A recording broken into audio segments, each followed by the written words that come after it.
Bismillahirrahmanirrahim. Assalamualaikum warahmatullahi wabarakatuh. Alhamdulillahi rabbil alamin.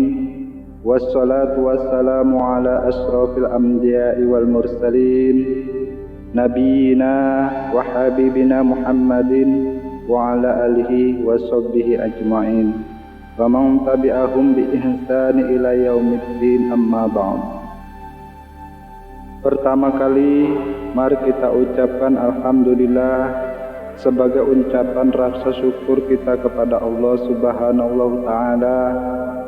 Sholawat ma'assalam senantiasa kita ucapkan kepada junjungan umat Nabi Yuna Muhammadin sallallahu alaihi wasallam. Semoga kita mendapatkan syafaat beliau kelak di padang mahsyar.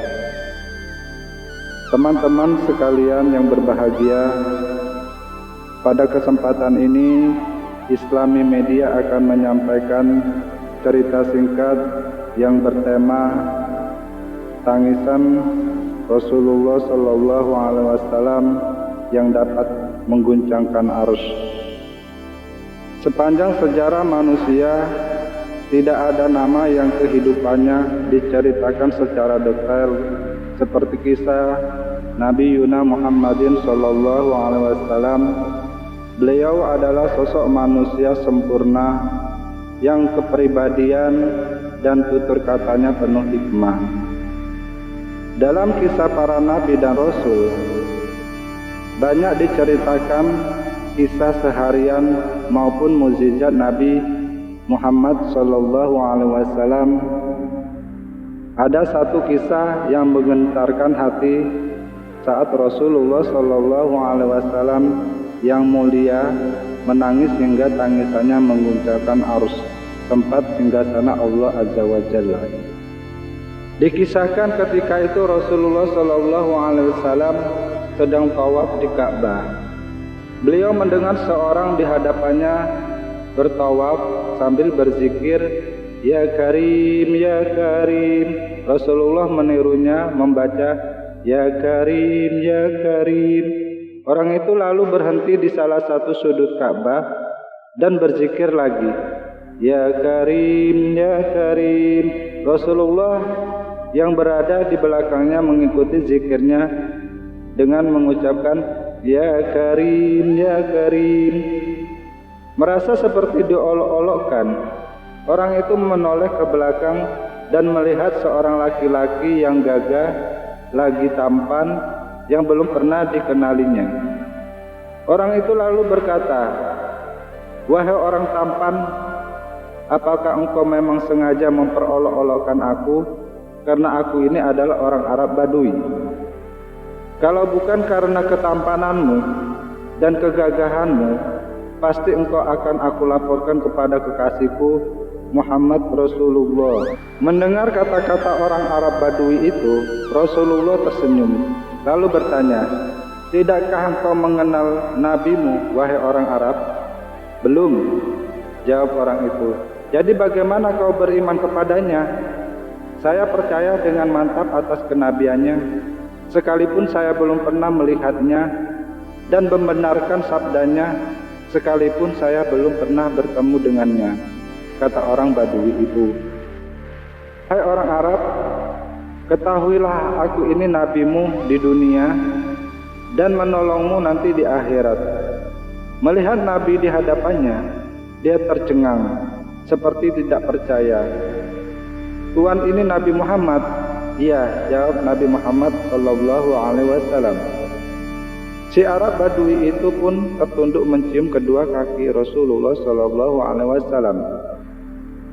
Melihat itu, Rasulullah menarik tubuh orang Arab itu seraya berkata kepadanya, "Wahai orang Arab, janganlah berbuat seperti itu.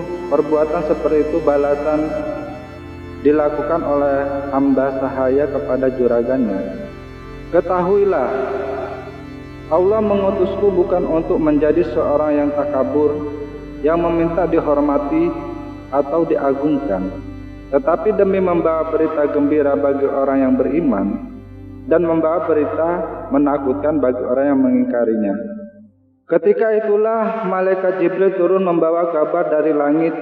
Dia berkata, "Ya Muhammad, Allah mengucapkan salam kepadamu dan berpesan,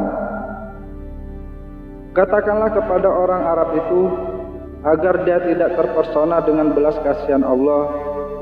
Ketahuilah bahwa Allah akan menghisapnya di hari mahsyar nanti, akan menimbang semua amalnya, baik yang kecil maupun yang besar."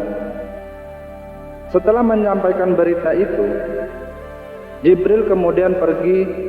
Maka orang Arab itu berkata, "Demi keagungan serta kemuliaan Tuhan, jika Tuhan akan membuat perhitungan atas amal hamba, maka hamba pun akan membuat perhitungan dengannya," kata orang Arab Badui itu.